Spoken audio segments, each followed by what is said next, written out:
Office चले गए आपके शौहर? हाँ।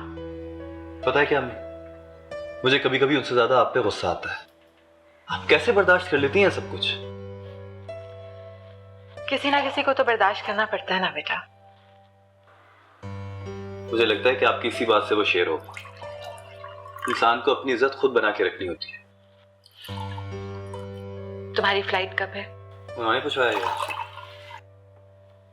नहीं, तुम कल कह रहे थे ना कि तुम चले जाओगे, इसलिए पूछ रही हूँ। ट्रैवल एजेंट से कह दिया मैंने बुकिंग कराने के लिए। अम्मी मैंने इसको भी कह दिया और आपको भी कह रहा हूँ, मैं बहुत जल्दी आपको बुला लूंगा वहां। इसे बुला लेना, मैं नहीं जाऊंगी।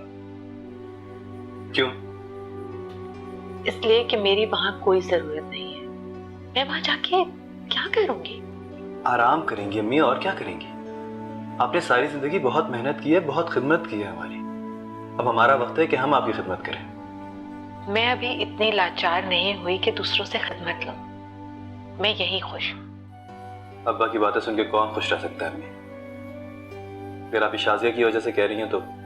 नहीं, मुझे पता है कि मेरी बहू बहुत अच्छी है, बस मैं खुद जाना नहीं चाहती। लेकिन क्यों? इसलिए मुइज़ कि ये मेरा घर है, मैं यहीं रहना चाहती हूँ। अमेरिका में भी आपका अपना ही घर होगा। बुरे ही सही, लेकिन मेरी जिंदगी का यहाँ कोई मकसद तो है। मेरे ज़िम्मे कुछ काम है। मुझे बेमकसद और बेकार जिंदगी गुजारना अच्छा नहीं लगता। मुझे यहीं रहने दो।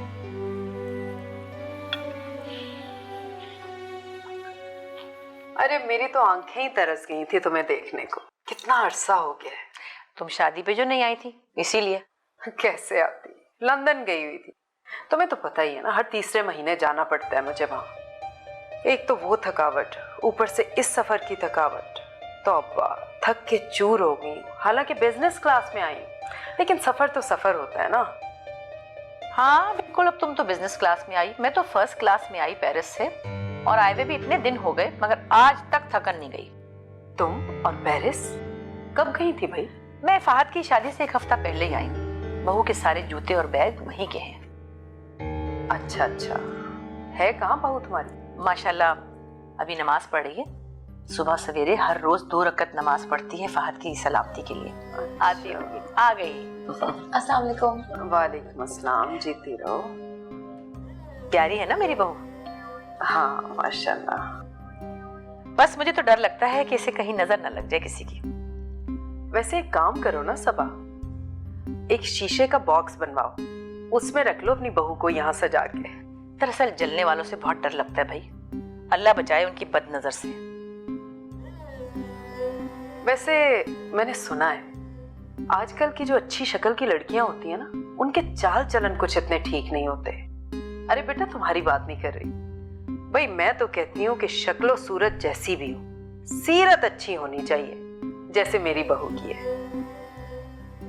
अल्लाह का शुक्र है मेरी बहू की सीरत की एक जमाना तारीफ करता है। हाँ हाँ होगी, क्यों नहीं होगी। अरे बेटा नाजिया, वो साड़ी पसंद आई?